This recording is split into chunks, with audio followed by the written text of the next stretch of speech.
Қайырлы күн баршаңызға. Менің каналыма қош келдіңіздер. Бүгін сіздермен өте нәзік болып шығатын, шоколадтың дәмі керемет сезілетін шоколадный чизкейк дайындаймыз. Видеоны соңына дейін тамашалап, менімен бірге болыңыздар. Чизкейк дайындауға қажетті заттар: жұмыртқа, шоколад, қаймақ, сары май және кез келген печенье. Бірінші печеньені үгітіп аламыз.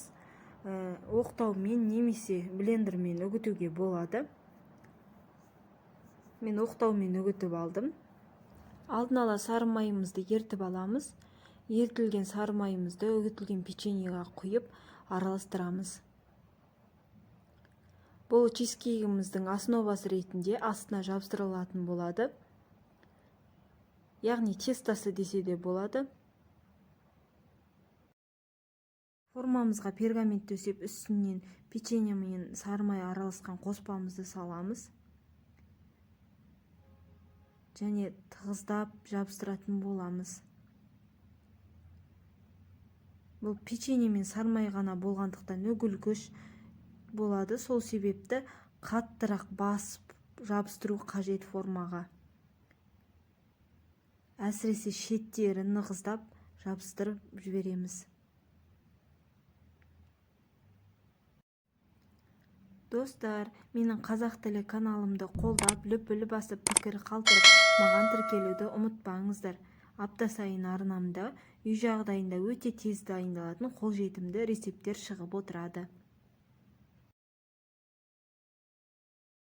Чизкейктің салмасын дайындаймыз. Ыдысымызға қаймағымызды саламыз. Жұмыртқамызды саламыз. Шоколадымызды алдын ала ертіп қойдым. Ертілген шоколад саламыз. Және құмшекер салатын боламыз. Видеода құмшекер салғаны көрсетілмей қалған екен. Міндетті түрде салыңыздар. Және бірыңғай етіп осылай араластырып аламыз. Енді дайындап қойған основамызға осы салманы құямыз.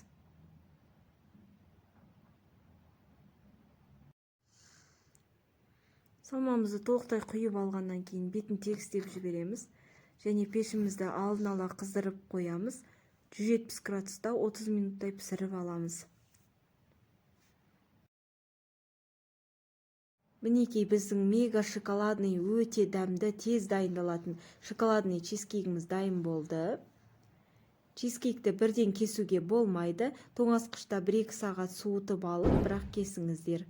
Видео ұнаса, лүпіл басып, пікір қалдырып, маған тіркелуді ұмытпаңыздар.